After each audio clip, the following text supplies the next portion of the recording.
moigaga ati haria ugi witu kinyite ni urimu kwi Ngai tondu ugi wake ni ukirite mesie ma mundu wa guku thi. So if we don't rely on his understanding, we are going to fall short of the glory of God. Na tuhota kwa ukinya kuria Ngai endaga tukinye. Wota ukoro tondu we ndwa embrace weakness yaku. Ndwa embrace ati we ni urika weakness ka marakara. Hinde Ngai akurehera destiny connector waku. Destiny connector waku nake agakorwo ni mundu utamakaga uria araria. Ahota kwari kiugo we urakare. Umutiga uinuke. Kiria Ngai agukuigire ni gia kura. Na ngiuga maita maingĩ hĩndĩ twahonoka tũingĩra ũthamaki-inĩ wa Ngai tũikaraga ta mũtumia wĩna ihu. Ndũngĩkora mũtumia wĩna ihu atĩ kĩrabu thaa 9 cia ũtukũ nĩ gũthĩa arathĩa rwĩmbo. Ndũngĩmũkora ekĩrĩte pamu kana agĩteng'era kana agĩthiĩ na andũ kana agĩthiania na airĩtu. Athianagia na atumia arĩa magĩte ciana kana atumia mena andũ take. Ni tondu we mwenyewe kiria akuite ni kindu kia goro ndangihota ku expose kuria kindu kiu kingituika aborted. Nyitanagira na Pastor David Ngechu o mwambĩrĩrio nginyagia wa kana wona cihanda thaa 9 cia mĩaraho o gũkũ mĩtambo-inĩ ya Theophilus TV. Murata wa Ngai ndũkahĩtũkwo.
Reason is for us to have our names written in the Lamb's Book of Life. Kwa hivyo roho yangu iko focus tu na hapo ya kwamba si mambo yenye imenikaribia ama opposition ziko karibu na mimi ama kitu kingine yote. Hapana, ni jina yangu kuandikwa katika kitabu cha uzima. So Mungu akubariki sana wale ambao wako pamoja na sisi, na tunapoendelea ningetaka kuomba alafu ndo tuendelee. Acheni tushukuru. Baba, katika jina la Yesu tunakuenzi, tunakushukuru jioni ya leo. Nasema ni asante kwa wema wako, fadhili zako za milele, rehema zako na upendo wako juu yetu Bwana. Tunakushukuru kwa kuwa umekuwa Mungu mwema, Mungu mwaminifu katika maisha yetu Bwana. Tumekuona ukiwa mwema Bwana, tumeona nguvu zako na tumejua ya kwamba wewe ni mwema Bwana. We have tasted of the Lord and we have known that surely, O God, that you are good, O King of Kings. Wewe ambaye una nguvu ya kukomboa mwanadamu na kumshindia shetani. Wewe ambaye Bwana uliacha kiti chako cha enzi uje huku duniani utufia msalabani Bwana. Tunalienzi jina lako Mungu wetu. We exalt your name on high. We adore your name, O God. We love you, O King of Kings, and we exalt you above all principalities and powers, over each and every living being, O God, above each and everything in heaven or in earth, O God. Your name is highly lifted up and highly glorified, O God. We exalt you, O God. We adore you, O God. We worship you of whom you are. In the beauty of your holiness and in the splendor of your greatness, O God. We revere you, O God. With reverence, O God, we worship your holy name. We exalt you whom you are, O King of Kings. This day, O God, tunaomba ukakuwa pamoja nasi katika service ya siku ya leo. Chochote ambacho tutakachoweza kukiongea Bwana, tunaomba Bwana ukaweza kutufungua macho, tukaweza kuona yale ambayo yamefichwa katika siri, yale ambayo umetuandalia siku ya leo Bwana. Tunaomba ukaweza kutufungua macho, tufunulie Bwana yale ambayo yamefichika, because the Bible says in the book of Isaiah 45 verse 3 that you show us, you will give to us hidden treasures that are hidden in darkness. This understanding, O God, this knowledge that is hidden in darkness, O Lord, we pray that you may grant it unto us, O God. Our hearts, O God, are longing for you. We are thirsty, O God, to understand you more. This is eternal life, that we may know you, O God, the only one true God, King of Kings, and Jesus Christ, to whom you sent, in the mighty name of the Lord Jesus. Anoint this mouth, O God, and Lord Father, whatever I will speak this day at your altar, my God, may it come from you, O King of Kings. Chochote ambacho Bwana tutaweza kukinena siku ya leo, Bwana, tunakatana na ngome zote za shetani, kufungwa kote kwa shetani. Anga yetu isafishe katika jina la Yesu Kristo na damu ya mwana kondoo, katika jina la Yesu. Chochote Bwana ambacho tutanena Bwana, kisiweze kusahaulika katika mioyo yetu Bwana, kwa kuwa wewe ni Mungu, wewe ni mwaminifu na hakuna kama wewe Bwana. Hata mtazamaji wetu siku ya leo, ninamnenea baraka zako na wema wako juu ya maisha yake Bwana. Uwe pamoja naye Bwana, ukaweza kumsaidia Bwana. Open their understanding of King of Kings. In the book of Luke 24 verse 45, that you open their understanding that they may comprehend the scripture. Open our understanding that we may comprehend you, O God. In the mighty name of the Lord Jesus Christ, we pray that you may be with us, O God. In the name of God the Father, God the Son, and God the Holy Spirit, we say amen, amen, amen. Mungu akubariki sana mtazamaji wetu wa Theophilus TV, hapote pale ulipo. Ninatamani ya kwamba kuna topic ambayo tulikuwa tunaiongelea jana about sexual immorality and other related perversions, na tukakuja kujua ya kwamba haianzangi ikiwa kama kitu yenye haianzagi, yani inakuwa na loophole ka kuanzia. There's a way sexual immorality starts or begins in a life of a person. And what the devil does, the shetani ni mjanja sana. Kile huwa anafanya ni ati anajua wakati yenye wewe mwenyewe una grow, wakati uko kijana mdogo, yeye mwenyewe haezi kuja. But when you start growing up, when you start becoming a man, or you start becoming a lady, a woman, wakati huo ndo huanga anakuja na anapanda mbegu katika maisha yako. He plants something in your life. Shetani si lazima ashinde kila siku akikuja kujaribu kukutempt. But shetani anaweza panda pattern katika kichwa yako. Hiyo pattern ndo wewe mwenyewe utakuwa uko under that pattern. That is a bondage, a pattern. There is a slavery, a kind of a slavery that shetani anaweza weka ndani ya maisha yako in a very dignified way, in a very, very wise way. Kwa sababu the Bible says in the book of Genesis chapter 3 that the serpent was the most cunning animal in the Garden of Eden that the Lord God had made. So yeye mwenyewe anakuwa wise in a ways that he knows how to plant a seed in the life of a person. That yeye mwenyewe si lazima ashinde akikufuata. That is why the Bible says in the book of Romans chapter 12 that do not be conformed to the pattern of this world. It is a pattern. A pattern is a way of operation, is a programmed way of operation, is like a software. That akishaeka ndani ya kichwa yako, hiyo software itakuwa ina operate kulingana na venye imekuwa configured. So what the devil does is that he knows how to plant something in a man. Hii kitu ambayo tunaita sexual immorality and other related perversions, hizi vitu wazianzangi zikiwa venye zinakuaga mtu akienda kumalizia. Wakati yenye mtu, kabla mtu akuwe addicted na kitu, first of all akianzia, hajuangi that anaianzia ikuwe habit ama ikuwe ni kitu yenyewe mwenyewe atazoea. No, the devil knows that. So he introduces something to you, something that he knows that you are going to delight in. Your flesh, your desires zitaweza kufurahia na zitaembrace hiyo kitu. So wakati yeye mwenyewe ameiweka ndani yako, hizo desires zikianza kuembrace, wewe mwenyewe wakati zimeingia kwa your thoughts, then your thoughts becomes your actions when you do it. Unajua Adam na Eve, Eve had already sinned wakati yeye mwenyewe aliangalia ile matunda na akaanza kuidesire. The Bible says that he looked at that tree. Wakati alikuwa anaangalia hiyo matunda, that it looked desirable to the eyes. That is not a normal desire. So venye shetani hufanya, anakuja anakuintroduce kitu and anaifanya mara mingi sana, anapasis kukuja kukuongelesha. But when that desire grows, wakati hiyo desire inaanza kugrow, shetani huaga anaondoka and that desire continues to grow. Sasa wewe unaachiwa na hiyo pattern kwa kichwa yako, hiyo pattern ya kufanya hiyo desire kuimagnify ndani ya kichwa yako, and when it is desired, it is magnified in your head, it feeds your heart, then your heart start desiring it, and when the heart desires, then it produces sin. Sin doesn't start as a sin. No, it starts as a very simple thought that inakuwa a desire, then hiyo desire ikigrow, ikiconceive, ina conceive sin. Then hiyo sin ikiconceive, ina give birth to death. We are not there. Tuko hapa kwa hii desire imeko kwa kichwa yako, na wakati inaanza kugrow kwa roho yako. So what happens is this, that when the devil puts that programming in your head, kama wakati mtu akiwa tuseme high school ama ukiwa hiyo late primary school, wasichana ama vijana wanakuwa introduced to sexual immorality. What happens is that yeye mwenyewe hajui hiyo ni nini.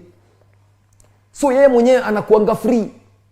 Before yeye mwenyewe amekuwa introduced to that thing, anakuanga free. So what happens is this, when he gets introduced to that thing, wakati imeingia ndani yake, that is a loophole, it enters in his life.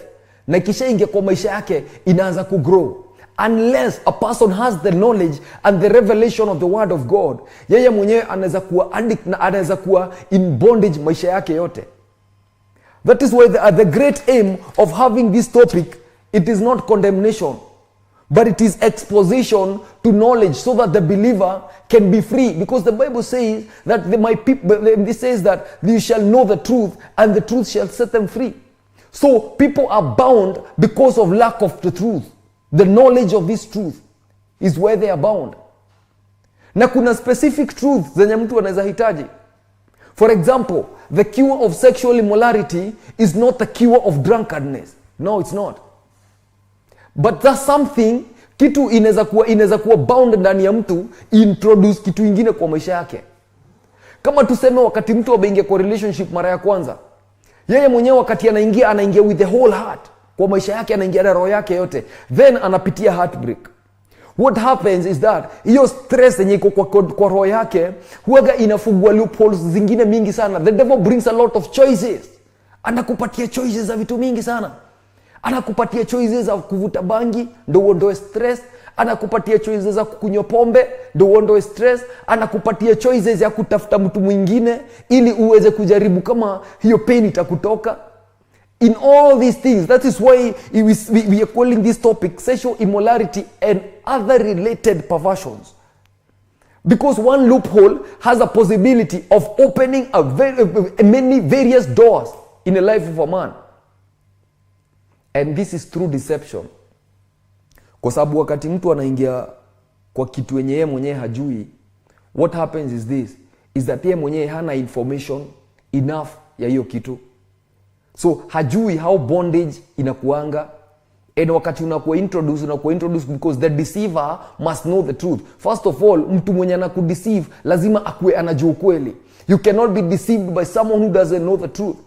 So mwenye anajua ukweli, he knows that when I do this will happen. That is called the intelligence of the wicked one. The devil is so intelligent. Anajua venye atakuintroduce ya kitu kwa maisha yako na itakusumbua, itakuwa ni lineage yako yote ita-align kwa hiyo pattern yake.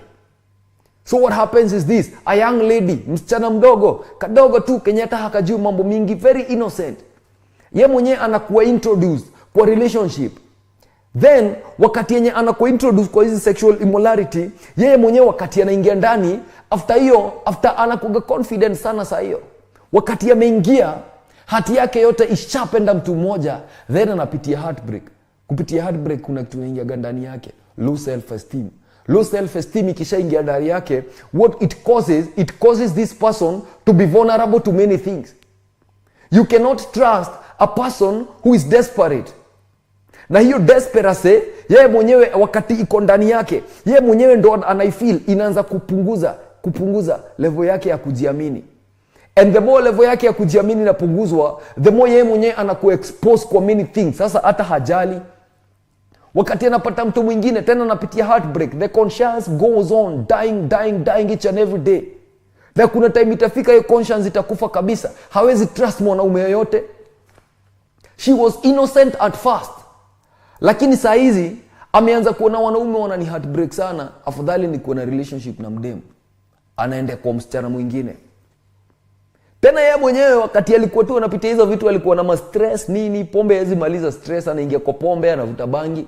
Tena ashakuwa introduce kwa lesbian. Ashakuwa lesbian. How many doors are those? Amefungua doors ngapi katika maisha yake? Then inafika mahali when reality start preceding. That's when unaanzaga kurealize yenyewe wewe mwenyewe ushakuwa bound na maisha yenyewe mwenyewe huku unataka kuishi. Then hauna ile knowledge enough ya kujitoa kwa hiyo shimo.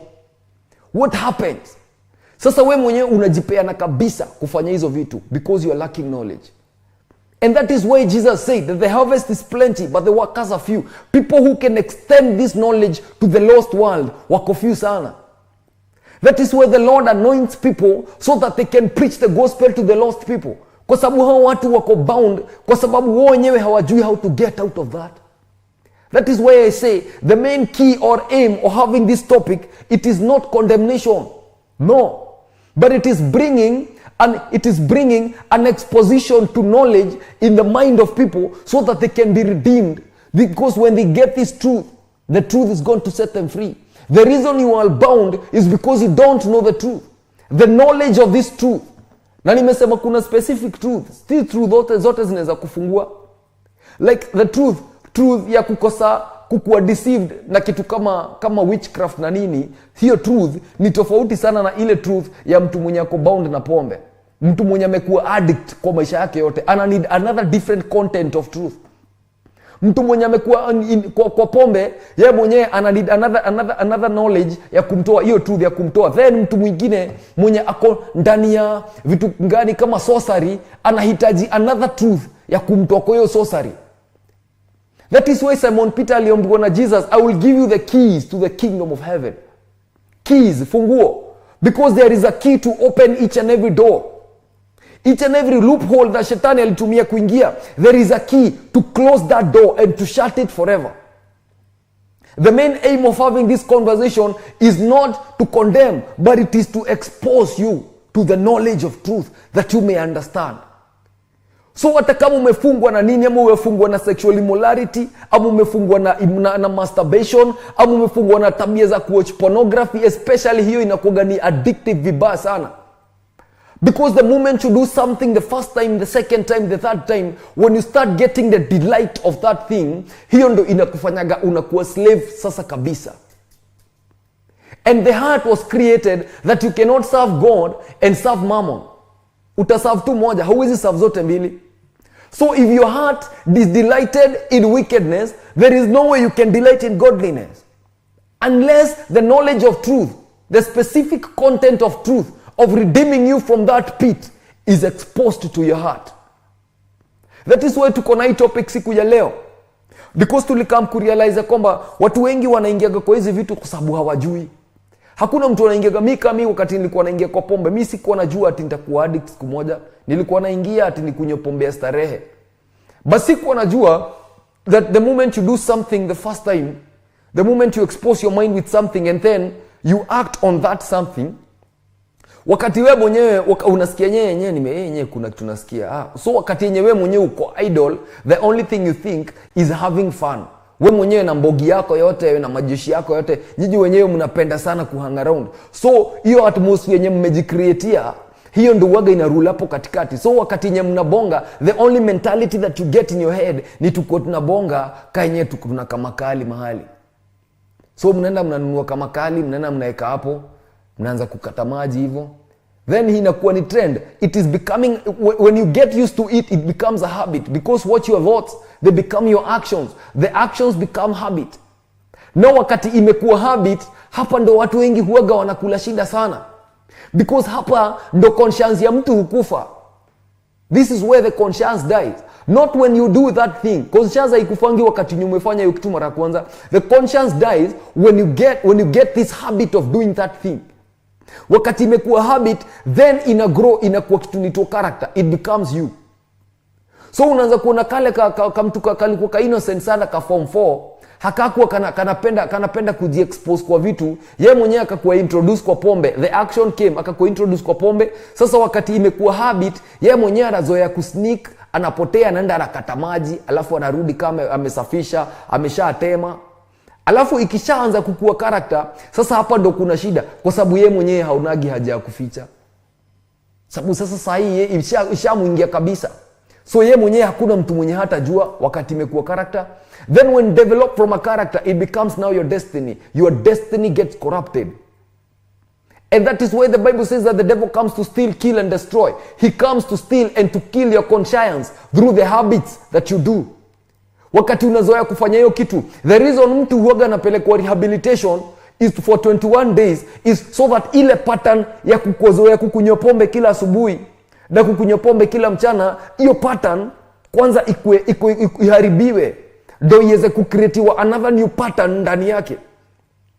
So hii rehabilitation period, it is a period that huyu mtu akikaa hizi siku kama hajakunywa, hiyo pattern itapanguka. Because the devil knows that the only thing to make you an addict is to make you get a habit, is to give you a habit, a thought.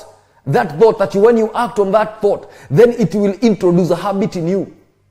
The habit of masturbation ni habit moja yenye inasumbuaga mtu sana. Kwa sababu it is always around you, as long as uko peke yako, iko tu hapo. Bora tu kuenda mafuta hapo yako na uko peke yako umejifungia kwa nyumba. Hizi ni vitu zenye zimeshika watu wengi sana mateka, hata watu kwa kanisa. Many believers have been bound because of these things. Na hakuna mtu mwenye anakuaga na ability, anakuaga na ile courage ya kuongea.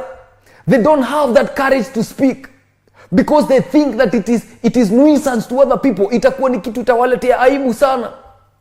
So mtu anateseka na problem kake, kanamkula polepole, kanamkula, and the more kanamkula, yeye mwenye hajui venye anazajitoa, the more kanaendelea kakimkula, the more your habit kiendelea kigrow, the more inaendelea kikuwa character. Unapata hata mtu mwenye anaweza kuwa kwa mtaani, afikirie juu ya msichana hivi, aende kwa kachochoro, aende akamasturbate. It happens. I have seen it. Nimeona watu wakifanya hata hajali mpaka kwa gari. Because ishakuwa ni habit yenye imemsumbua sana. Yani kitu yenye ikishaingia kwa akili yake, there's nothing else yenye anaweza fikiria.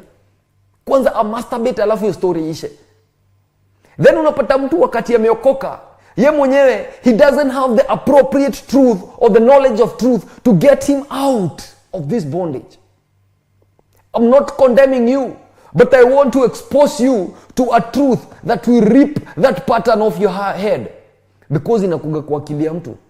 And that is why Romans 12 inasema, do not be conformed to the pattern of this world, but be ye transformed by the renewal of the mind. The renewal of the mind. One thing is that the heart cannot be renewed. What happens is that the heart is created. God creates a new heart in you. That is why the book of Jeremiah says that I'll remove that heart of stone and I will give you a heart of meat. Because a heart is transplanted and another heart is placed in you. The desires that you had, hizo zinaisha, lakini shida inakujanga kwa akili yako. Because the devil knows. The shetani ikuja kukudeceive, hakujangi kwa roho yako, anakujanga kwa mawazo yako. He knows that your mind, hiyo ndo inakuwa ni battlefield ya maisha yako. Mtu mwenye ameshikwa na ka problem kama masturbation, ye mwenyewe shetani analetaga tu picha wakati anatembea, kwa sababu una macho, unaona msichana kwa barabara, then unaanza kufikiria. Ukianza kumfikiria hata ushamvua nguo, and the moment ushafanya hivyo, hiyo picha inaingia kwa kichwa chako. And because wewe hauwezi fika bei ya huyo msichana, unaona the best thing yenye kufanya ndo hiyo desire iondoke ni kudownload pornography kwa simu yako. Una download, unaongoja ukua peke yako kwa nyumba, umejifungia milango. Saa hiyo ndo unaenda kujisaidia. And the problem goes on. How long are you going to be bound in this bondage? How long are you going to live in this change? How long are you going to live in this pattern of this world? The Bible says that do not be conformed to the pattern of this world. It is conformation. Wewe mwenyewe ndo umeconform. Conform ni kutake form ya kitu. It is not the initial form. You are taking another different form. Jesus Christ took the form of a human being to come to this world. He took another form. So that wasn't the default form of Jesus Christ. The default form was God himself. But he is able to conform to a man so that he can overcome the things of the world and that he can defeat the world as a man. That is confirmation. Kama vile Biblia inasema in the book of 1 Corinthians chapter 11 verse 14, inasema for it is not si kitu ya kushtua that the devil has a possibility of conforming himself to an angel of light. He has a way of conforming himself to an angel of light. Conformation wakati unachukua another different form other than the default form yenye ulikuwa nayo. So if you can take another form, there is a possibility of redemption for you to come back from that form to come back to the default you that the Lord had created through redemption. That is why Jesus Christ came. And he said that I am the way to the truth. Without Jesus Christ, there is no way you can get this knowledge of truth. Utaishi kukua na unajua kitu kama masturbation ama kitu kama pornography haijalishangi wewe ni nani. Unajua unaweza kuja hata kanisa umeka download umekaeka tu hapo kwa simu but unasikia ugumu kukadelete. Unasikia yenyewe kana kutesa sana kako hapo unauliza yenyewe kanisa itaisha saa ngapi. Umekaeka tu kwa mfuko. Uko na temptation kwa mfuko na iko tu hapo. Na bado uko kanisa unainua mikono juu hivi. Wakati unainua mikono hivi unakumbuka kenye uko nacho kwa simu, hauwezi pata breakthrough. Haiwezi kuja. So unatry kuplay along kwa maisha yako yote. Utatry kuplay along ukiwa a believer, knowing that you are bound, but you do not have the appropriate knowledge to rip you out of that situation. I've come with good news this day that there is a way that you can be redeemed. There is a way of redemption. Ukizoea kufuatilia hizi topic tunaendelea nazo, tutaendelea kujua that the more you get exposed to these things, the more you will get, utatoka kwa hiyo bondage. The Bible says that they shall know the truth and the truth shall set them free. It is the knowledge of truth that sets you free. The appropriate knowledge. Unaweza kuwa na knowledge ya kusoma Biblia, yes katai. Unaweza kuwa na knowledge ya kugive. Uko na hiyo truth ya kugive. So that unaweza kuwa blessed. Uko na knowledge ya kugive tithe. You have that truth of giving the tithe so that God can add up to your barn. I don't have a problem with that. But do you have the truth to rip you out of the bondage of the habit that you are in right now? Hiyo truth unaipata wapi? Unaipata wapi? Kwa sababu mara mingi sana hauwezi pata mtu akiongelea story kama hii kama kuna watu washaku kuanza kupata the delight of sinning, of doing that sin, of this habit. Washaanza kukuwa na delight, ashaanza kufurahia akifanya. Hata kuna watu wafichangi kwa sababu sasa ishakuwapatia maisha yake, ashaizoea, ishaku expose na ashaikubali, ame-accept, this is who I am. Kuna watu wenye saa hizi hawezi hitaji mwanaume kwa maisha yake kwa sababu haoni haja ya mwanaume. Everything yenye akonayo na ameshaipata. Kuna wengine wananunua gadi sex tools, zinanunuliwa online. All of them enda kwa social media utazipata. Na watu wako nazo, hata watu wako wanakuja kanisa kama bado wameziacha home. Na alizinunua online, akakuja akaziweka kwa nyumba. Yeye mwenyewe hahitaji mwanaume na tuko naye kanisa. Ako bound na haezi ongea. How do we do these things? How do we rip ourselves out of this bondage? They shall know the truth and the truth shall set them free. Because the knowledge of truth will rip you out of that bondage. That is not the pattern that the Lord created in you. That is not the way the Lord created you. You have conformed to a different pattern. Don't embrace that pattern. Don't embrace that habit. Because the more unai-embrace, the more unajifeed nayo. The more inakuwa strong. Tuliongea tukasema ya kwamba wakati yenye mtu amekuwa na thoughts zote zenye unakuwa nazo unafaa kuact nazo. You're not supposed to do anything you think of. Haufai. Si kila kitu kikam kwa akili yako unafaa kuifanya. But it gets so hard for a believer to say no to sexual immorality. It becomes so hard for a believer to say no to masturbation. It becomes so hard wakati yenye umefikiria tu kuwatch porno na uko na simu. Inakuwa hard sana wewe mwenyewe kusema sita watch. You don't have that strength to say that. Because you're bound. You don't understand the concept of the wicked one. The Lord did not bring you in this world so that you can be bound with that kind of a pattern. There is a way that the Lord God created you so that you may live right with Him. Because your thought, mawazo yako ndo kila kitu. Tulikuwa tunasoma kuhusu perspective.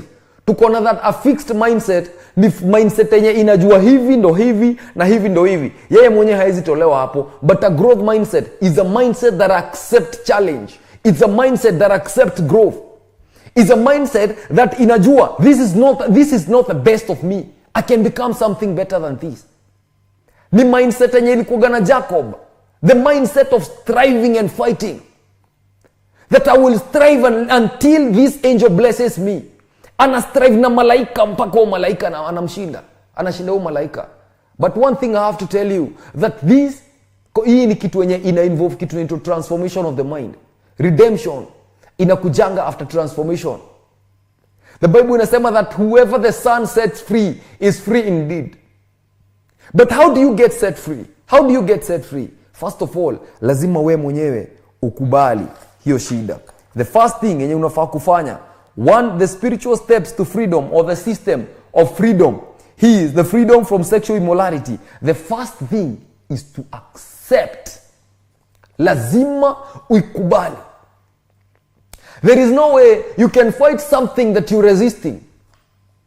Unajua, kuna mtu unaweza pata umwambie, enye kijana uko na shida ya ukasirika. Yeye mwenyewe kukasirikie tena. Anakwambia unaniambia niko na shida ya kujamu, wewe unanijua vizuri, wewe mimi sijamingi, mimi sikuagi hivyo wenye unanibeba. Ako nayo lakini amekataa. There is no way you can heal a wound that you've resisted, that you don't have it. Hakuna venye unaweza kiwa kitu wenye wewe mwenyewe haujaikubali. And the first thing yenye tumesema ni to admit it through brokenness and contriteness. Brokenness and contriteness of the heart.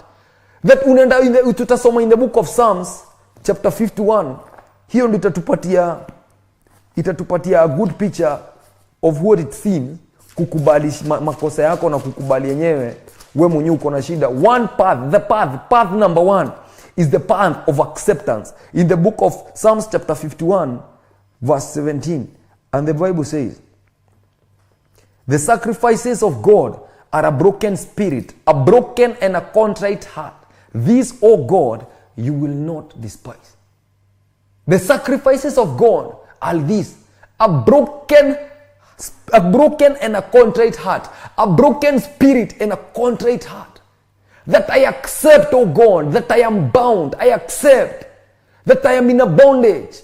I accept that I'm not following the right path. Nimekubali mimi Mungu. Mimi shida imenisumbua miaka mingi sana. This Psalms chapter 51 inakuwa ni psalm wakati Nathan prophet alienda kwa David na akamwambia, wewe umechukua bibi ya wenyewe na ukaua bwanake. Immorality ilikuwa ishaingia kwa maisha yake. Na akaambia Mungu, kisoma hapo chini alisema to you O God. Akasema ukisoma hapo, ukisoma ya kwanza inasema have mercy upon me, verse 1. O God, according to your loving kindness, according to the multitude of your tender mercies, blot out my transgressions. Kwa sababu he had admitted that he had transgressions. Verse 2 inasema wash me thoroughly from my iniquity and cleanse me from my sins. Wash me thoroughly. I am willing, oh God. Nimekuja na mtu mwenye anasema hivi ni mtu already ako bound saa hiyo. So mahali popote penye uko, just know that unafaa kukubali uko nayo. The moment mimi nilijua ati yenyewe mimi nimeitwa na Mungu na nataka kwenda I really felt so broken wakati yenyewe nilirudia Mungu. Mimi sikuombewa na mtu, nilijipeleka mlimani, nikaambia Mungu, wash me. Nilienda na Psalms chapter 51. Nikaambia Mungu, mimi nimekuja mbele zako. Na sasa hivi mimi nikamwambia Mungu, I have a lot of evil desires in me. I have a lot of them. Mungu, hata nikakuwa na pesa hapa sasa hivi ningekuwa klabu. Sasa hivi ningejua ningekuwa kikombe 3 ya keg, ningekuwa na Theegi, ningekuwa na Njamba. Sasa hivi najua ningekuwa na Chavez, ningekuwa nimeshikisha mbaya sana. Lakini kwa sababu wewe Mungu, wewe unabadilishanga mwanadamu, ninaomba unibadilishe. The sins were still in me when I was breaking before the Lord. So having this knowledge of truth, that you can still break before the Lord, still having that bondage in you, that is a type of truth number 1. And unafaa kujua, you have to accept that you are bound. Na Daudi hapa anasema ukisoma verse 3, for I acknowledge my transgressions, nakubali. I accept my transgressions, and my sins is ever before me. Ever. Kutoka nikiwa mdogo. Kuma hidra kari idhagia boli kutoka akiwa huko kakiangalia mbuzi za babake. Anasema ati these sins were ever before me. Zilikuwa tu ndani yangu hizi dhambi. Against you only have I sinned, because you have not sinned against anyone else. You have sinned against God. Hata wakati Joseph alijaribiwa na wife ya Potiphar, the Bible says, how can I do this thing and sin against my God? Hakutaja Potiphar mahali, alitaja Mungu. Because you don't sin against that person, you sin against God. So hapa Daudi anamwambia, against you only have I sinned and done this evil in your sight, that you may be found just when you speak and blameless when you judge. Verse 5 inasema, behold, I was born forth in iniquity. I was born forth in iniquity. Alikuwa anamaanisha kwamba hii spirit ya immorality yenye imefanya niue bwana ya wenyewe nichukue bibi yake ilikuwa hapa na mimi hata wakati nilikuwa nachunga mbuzi. It is a tendency that was in man. It is a tendency that is born in man. But it waits for the manifestation until God has lifted you up so that it can establish itself. Itajireveal wakati umepanda pale juu kabisa. So whoever you are, do not think that hizi spirits waga zinatambua. No. The tendency of man, unless you are redeemed, unless the Son sets you free. Hawezi jipiga kifua. Hata Biblia inatuambiaga wakati ndugu yako amefanya dhambi, wenda go and correct him, but take care wewe mwenyewe usiingie kwa hiyo majaribu, because there's a possibility. Man was created with that tendency. Now if man does not accept it, there is no way you can be redeemed. That is where the Psalm 51 analilia Mungu. Na hapa 16 anasema verse 17, anasema, for the sacrifices of God are a broken and a contrite heart, O ye Lord, you will not despise. Wakati Mungu anaona hiyo roho, that is when the truth comes in you. There are things, there are steps kadhaa, lakini the first one ni lazima ukubali. You must accept it wholeheartedly ndani ya roho yako. Number two ni set aside time for retreat as soon as possible. Kama yenyewe uko na addiction fulani yenye unajua kana kusumbuaga sana, kama unajua uko na shida ya kuwatch porno kila wakati, hata ikosagi kwa simu yako. Nilikuwa naingia kwa social media na mtu ameposta anasema ati mwenye hana porno kwa simu yake ati huyo ameokoka sana, huyo ASMA men hapo kwa hiyo group. Lakini unapata ni watu wachache sana wenye hawana, kwa sababu watu wengi wamefungwa, lakini wamefungwa na wanaifungia hizo dhambi ndani zao. Hawataki watu wajue, because it is something that is gross to speak about. Wanaogopa, hawezi taka kukuexpose that wao wenyewe wamekuwa bound na kitu kama hiyo, that the darkness can reign in you in silence. Unaweza kuwa una walk around, uko church na uko unafanya kila kitu, but you are bound, you have darkness in you still in silence, na hakuna mtu mwenye anaweza jua. But kila mti, kila matunda, kila mbegu inakuwa na mazao yake. But until your time, kabla your time ifike, the faster you do it, the better. Set time for a retreat as soon as possible. Time to go pray, fast, seek the Lord, read the scripture, meditate on the scripture, fast, omba. Jiondoe kwa society, enda mahali peke yako. Go and cry to God. Hii ni rehabilitation. Wakati yenye umejiset apart, something will happen. Any weakness that haijakuwa addressed kwa Mungu, eventually itakuja kujimanifest. Any weakness that haijakuwa addressed itakuja kujimanifest kumoja. Time alone with God is so important, because when you are with God, you will be transformed to the image of God.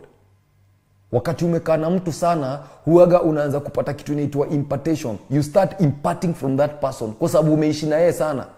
So what happens is this, wakati yenye una impart kitu yenye ni negative kwa maisha yako, hiyo ndo inaendeleaga kugrow ndani yako. But when you go before the Lord, you find time for a retreat, you go to the mountain of the Holy One of Israel, you cry to God, you groan, you weep for the sovereign Lord. Nothing else should be important kwa huo wakati. Kama we mwenyewe unataka hiyo redemption, vitu zingine zote zieke kando. Wachana mabeste, zima simu, wachana mbogi. For the sake of your destiny, set yourself apart so that you can be changed by the sovereign Lord. Set time apart to go break before the Lord. This genuine repentance is what brings redemption. Because kama vile Bible inasema that the sacrifices of God are a broken spirit and a contrite heart. That when God sees a contrite heart, the Lord will come and assist you, but the Lord cannot assist you unless first of all you have this broken heart that will lead you to prayers. It will lead you when you accept that I'm bound. Number one, you accept it, and then number two, you set a time for a retreat. Wewe mwenyewe umeondokea watu kabisa, umeenda umekaa mahali peke yako. You seek the Lord, you cry to God, you pour out your heart to God until God speaks in your life.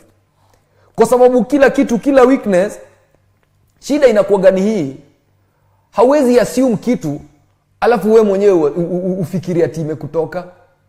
No, assumption is the worst thing ever. Kitu yenye inakulaga watu ni kitu moja, ignorance na laziness. Ignorance, laziness. Ignorance and laziness. The third one inakuwa ni covenant. So hii ignorance na laziness, hizi vitu ndio zinafanyaga watu wanakuwa bound kabisa. Kwa sababu shetani atakuambia sio leo, wacha kwanza tu masturbate hii wiki tu, tutaenda hiyo wiki nyingine. Wewe mwenyewe unafeel yenyewe nitaenda fasting hiyo wiki nyingine. Ushapata the truth, uko nayo ndani yako. But sasa kuna ka voice, sikudanganyi, hiyo voice itakuja tu. Itakuja tu. Itakwambia yenyewe si saa hii, tujaribu next week. Tujaribu after tutaokoka baadaye. Hapana, cha si saa hii. Saa hii hatuko ready. Next week ni poa kwa sababu hata tutakuwa na pesa. Sasa hatuna pesa ya kwenda kuomba. So ni kama Mungu anaongoja pesa yako ndo akuredeem.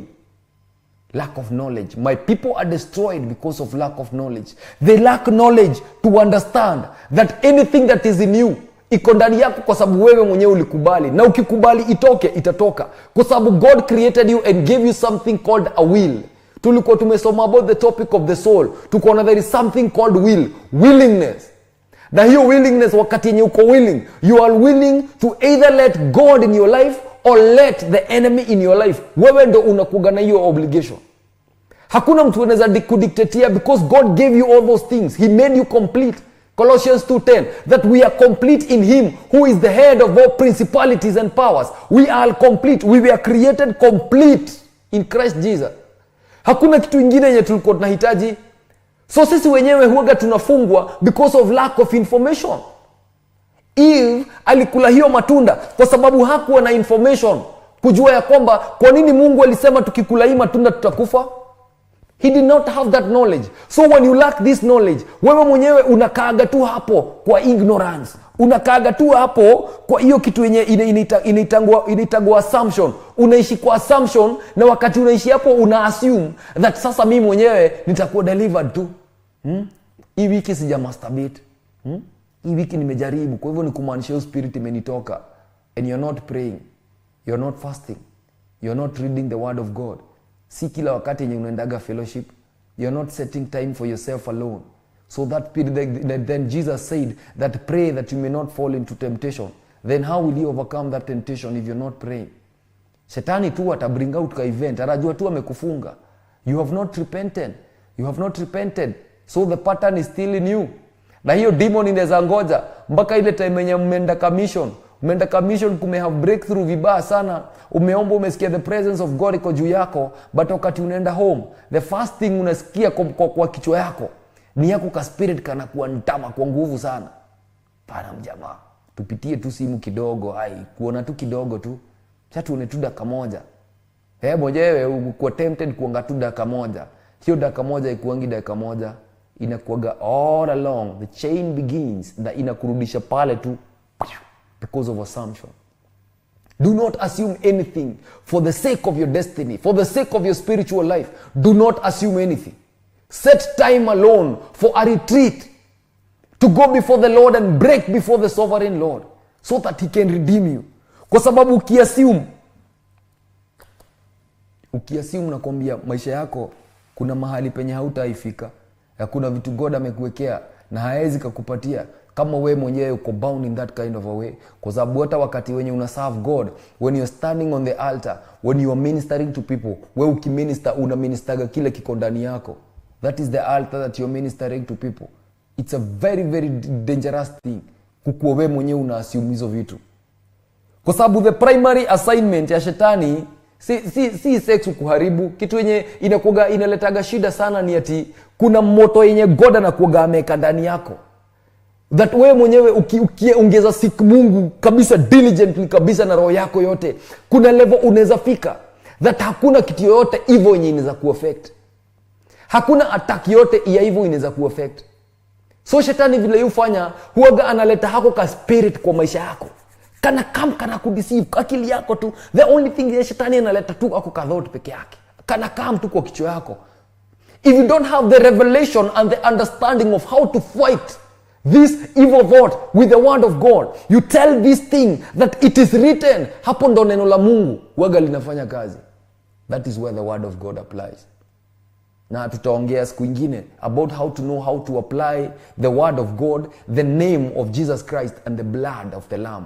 Tutazisoma baadaye. But that is where the word of God, the richness, the revelation of the word of God, in a God mwenyewe, the Holy Spirit reveals to you according to the basis and the strength of the scripture. Na wewe mwenyewe unakuwa redeemed kutoka kwa hiyo situation. The devil will still come back again. Even ndo alifanya Yesu. He will still come back. Si ati sababu uko filled with the Holy Spirit ati shetani ati anaogopa hivyo, no. Jesus was filled with the Holy Spirit, but shetani alirudi. So the primary reason is that wakati yenye hii moto unairikindo ndani yako na inakuwa mingi kabisa, kuna level unafikanga inakuwa kila attack ya shetani haiwezi kuaffect. Yoyote unakuja kwa umeharibu anything. So what the devil does, he introduces immorality to you, that little thought. Na wewe mwenyewe hizo vitu ukianza kufanya tu vitu, masturbation, tupono nini immorality hivyo, inaendaga ikipunguza ile moto. Ile moto inaenda kupunguza. Na anaipunguza to a level that any attack will be possible to you. It will be possible. Any attack focused to you, itakuwa possible. Kwa sababu the fire that is rekindled by prayer is not in you. Your prayers zinaanza kukuwa na impact. Hata unaona hata ukiomba, the only thing unafikiria ni ile kitu ulikuwa unawatch jana. Unaona hiyo picha hapo unaona kwa kichwa yako wakati umepiga magoti ukiomba. Hauwezi pata breakthrough hata ufanye aje. Na hiyo ni kitu yenye unafaa ku understand, that the concept of the wicked one is to bring you down in a level that yeye mwenyewe atakuhold captives. The Bible says in the book of 2 Corinthians chapter 10 verse 5, inasemaga, and bring every thought into captivity to the obedience of Jesus Christ. So wakati yenye umekam ukacreate retreat wewe mwenyewe peke yako kwenda kusik Mungu, there are things that happen in the spiritual realm. Kwa sababu hii sexual immorality inakuwa so related na the spirit of premature death, untimely death. Inakuwa iko so related. Kwa sababu wakati hiyo moto imepungua, any attack will be possible in your life. Wakati wenye kuna brokenness ndani ya mtu, God mwenyewe yukuja na anakupatia the power to retrieve that distraction from your life.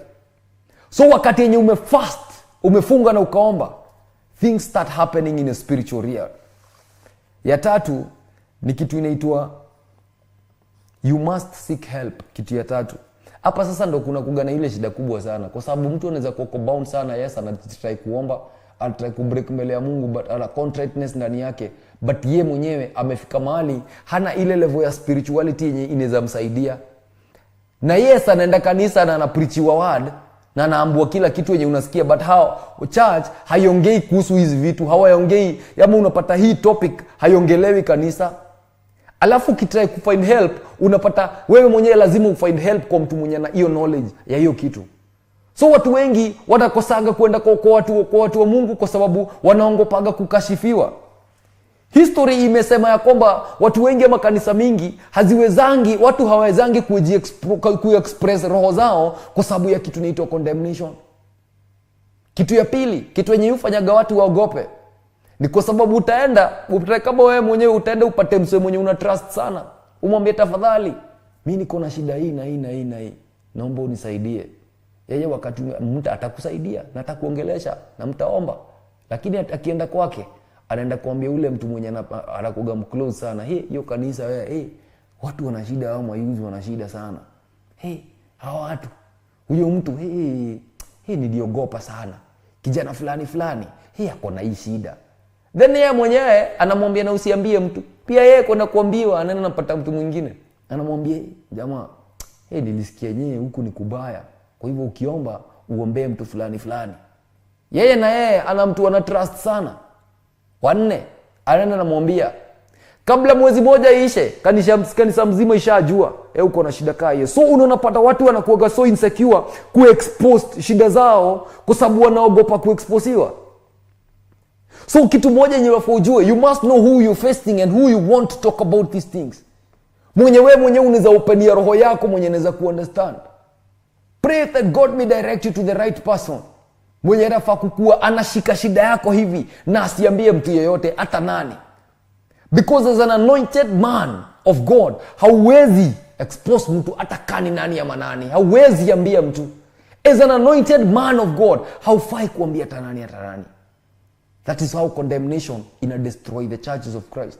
Because your brethren unachiki youth mabishte wako, huwezi waambia kitu kama hiyo. Huwezi ambia youth best yako kuombea, kwa sababu yeye mwenyewe atakuleak kwa mtu mwingine na the chain itaenda kwa mtu mwingine na unaogopa kuexposiwa na still uko bound. So unapata hiyo ni shida yenye imesaidia watu. Unaona watu huaga wanatafuta help hata outside countries. Anaenda anatafuta a professional counselor mwenye anaweza kukalisha chini amwambie, but counselor atakucancel. But this problem haiwezi solviwa na counselor peke yake. It's spiritual. Na ikiwa spiritual, hata uende wapi ama wapi bado itakuwa ndama. Ni kama spirit ya pombe. Spirit ya pombe, mimi wakati hata nilikuwa naenda bajuu naenda places zingine, ukienda mahali ukae tu hivyo, hata kani wapi utakaa, na kuambia lazima utajua who sells what. Utajua nani anauzaga chang'aa hiyo be, utajua tu. Na uta struggle, you will know. Sababu it is a spirit. Bwana asifiwe sana. Kitu ya 4 ni create rules and boundaries in and around your life. Na create rules and boundaries in and around your life. Create rules and boundaries in and around your life. The Bible says in the book of Proverbs chapter 25 verse 28 that whoever has got no control over his own spirit is like a city broken down without walls. Whoever has got no control of his own spirit. So kama wewe mwenyewe hauwezi weka rules kwa maisha yako, inaweza kuwa hard sana wewe mwenyewe kukuwa redeemed. And what I said is that usiallow emotions zikusuggestie venye zinataka. Emotions hazikuwagi smart, hazikuwagi intelligence. Emotions ni feelings zenye zina happening the role of the heart. That is different from the role of the mind. Because wewe mwenyewe wakati Bible inasema a man who has got no control over his own spirit. So your spirit has to have a control of something. Something has to control your spirit. That is your mind. Your heart should not control your mind. No, your mind should control your thoughts, your heart. Your mind should control your emotions. Your feelings should be under the authority of your mind. That's why shetani anakujanga kuhold every mind captive. Ndo wewe mwenyewe feelings zako zikuwe under the authority of darkness. Inakuwa hard sana wewe mwenyewe kutoka kwa hiyo bondage. That is slavery. So wewe mwenyewe lazima ujipatie rules. Lazima ujue how to rule over your heart, how to rule over your feelings, your emotions. Lazima ujue.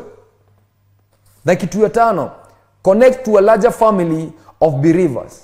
Connect to a larger family of believers. Unajua wakati yenye community kingdom inakuwa ni key ya kusustain kingdom values.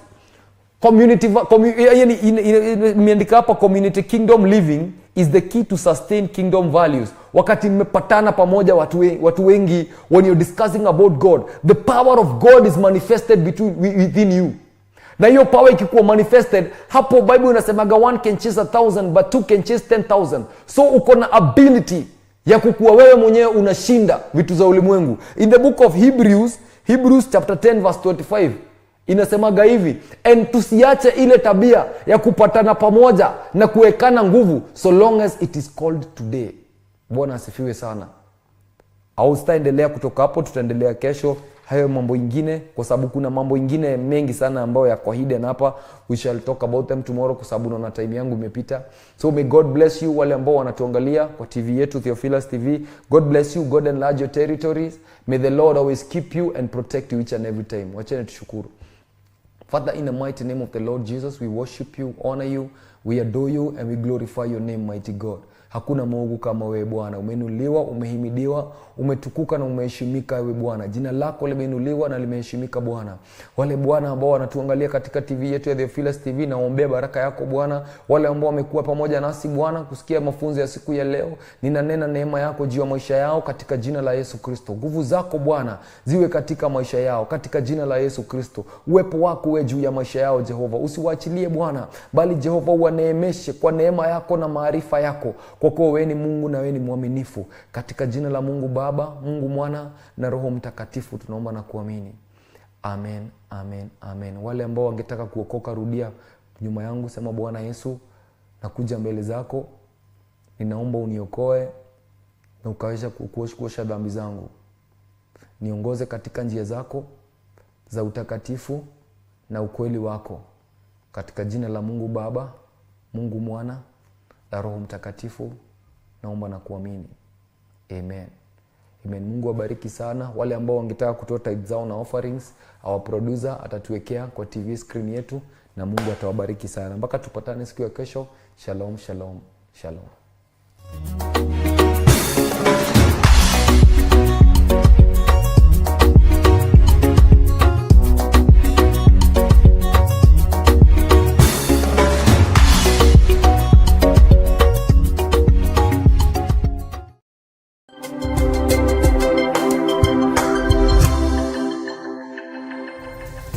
Theophilus TV, MURATA wa Ngai.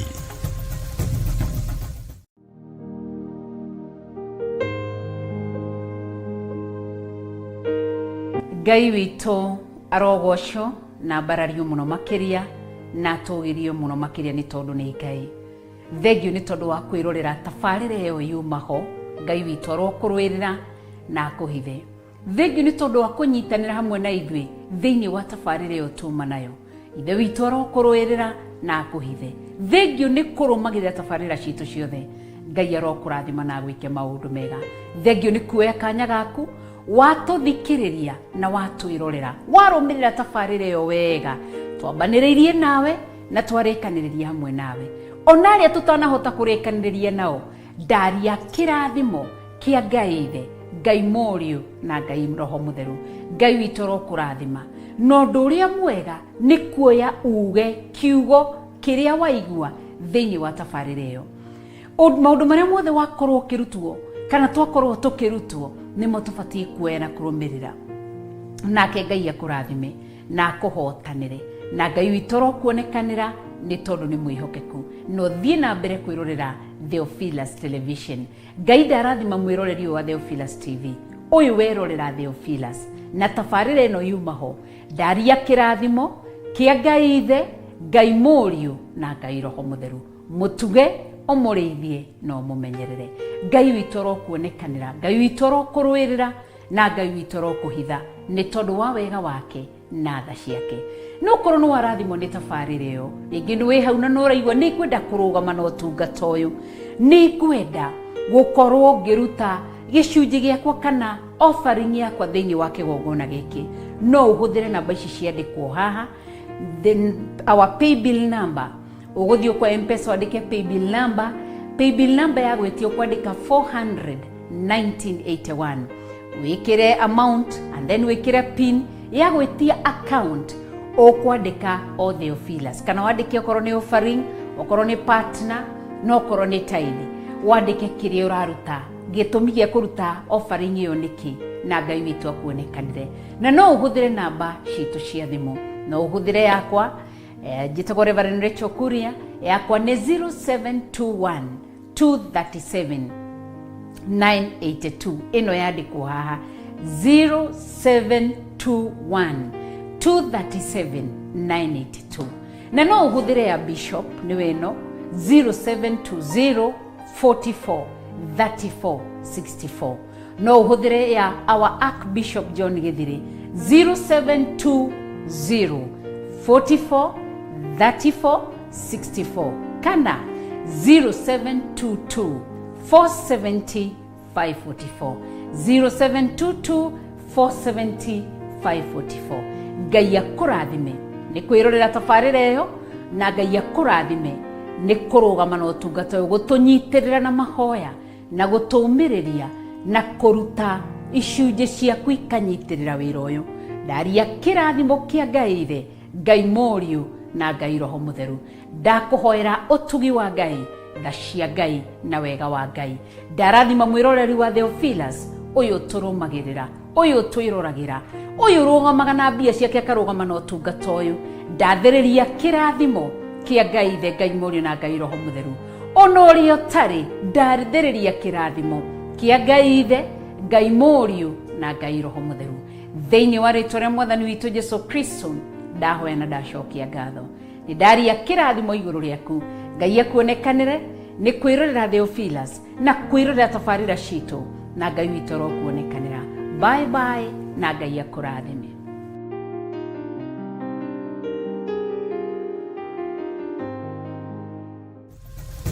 Theophilus TV, Murata wa Ngai.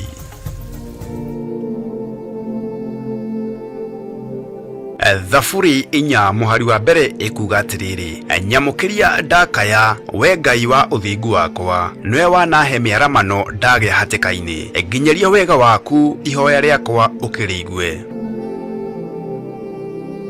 Theophilus Church tumbaga o kumuthathaiya na kumuhoya Jehova twina uthingu, utheru na uhoro wa ma, na nikio turagwitira mahoya ma o mweri nimo monthly prayers kanitha-ini witu wa Theophilus Church Njatha-ini, Ngomongo tariki 3 mweri wa 11. Ndaguthathaiya wikarire gĩtĩ-inĩ gĩa ũthamaki, ndaguthathaiya mũthamaki ũrĩ tha, ndaguthathaiya gatũrũme karĩ rĩrĩ, ndaguthathaiya Ngai wombire, ndagũtũgĩria mũno nĩ tondũ wa ũtugi waku. Nĩ ũkanyitanĩra na ithuĩ tũgĩthathaiya Ngai. Wewe haweza, wewe haweza, hivi leo nimejua wewe waweza. Tukimuhoya na ma na roho, Bararĩtie moko maitũ na igũrũ, tũgĩkwĩra gũthera wĩ mũtheru, kwĩyokeka wĩ mwĩyokeku, ũtũgĩra nĩ ũtũgĩrĩte, kũnenehio nĩ ũnenehetio, kũinamĩrĩrwo nĩ wĩinamĩrĩirwo Ngai mwene hinya wothe.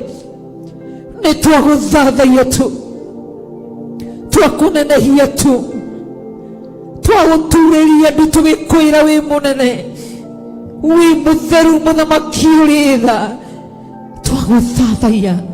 Nĩ ũthondekete mĩtũrĩre itũ, twahiũka mĩena yothe yumaga huho, tondũ nĩwe athamakaga, ndũrekaga tũinũke moko matheri, ona twainũka mũthenya ũmwe kana ĩrĩ, nĩwekĩraga kĩndũ moko-inĩ maitũ, twakũhe ũgoci. tumugoshe. Haleluya, makofi tunapoingia kwenye kigosho. Ngai monana Ngai ũrĩa tũraga, aburi tũrĩa Ngai monana Ngai ũrĩa tũraga. Tuigue na tukayane kiugo kĩa Ngai mũtũra muoyo. Acio maru maregerete nĩ mekwĩhanda wega, macio maroneka ta matangiumagara nĩ mekumagara, na nĩ megũthiĩ makiugaga nĩ Ngai ũhonoketie, nĩ Ngai ũhonoketie, nĩ Ngai ũndeithĩtie, nĩ Ngai ũtharĩte, nĩ Ngai ũndutĩte gĩkuũ-inĩ. Bwana asifiwe sana. Turathirwo nĩ ndungata ya Ngai Archbishop John Githiri. Ndaregana na roho wa wonje mwaka wa 2023, ndaregana na mĩtino ya barabara mwaka wa 2023, ndamwĩtĩria security njega mwaka wa 2023, biacara cianyu itikũhingwo, mũtikũbutwo mawĩra, mũtigũthika aciari anyu, mũtigũkua, mũtigũthika ciana cianyu, mũrĩ atoranĩrie. Na turathimwo na maguta matheru kugerera maandĩko thiini wa Samueli wa mbere 16 muhari wa 13 ire ikuga atiriri Samueli agikioya ruhia rwa maguta akimuitiriria maguta ari o hau gatagati-ini ka ariu a nyina, naguo roho wa Jehova ugikora Daudi ena hinya muno kuma muthenya ucio, nake Samueli agiukira agithiira. Ndaria kirathimo iguru ria kirindi giki, ndaria kirathimo iguru ria thuri aya, ndaria kirathimo iguru ria atumia na anake na iritu na ciana nyinyi aya magomanite umuthi. Ndaria kirathimo iguru rianyu, ndaria utugi wa Ngai iguru rianyu. Mungikaikira kigongona giki mutengeretio, mwathiriirio guthira, mwanyitirira hia cia kigongona, maundu manyu magacoka muoyo.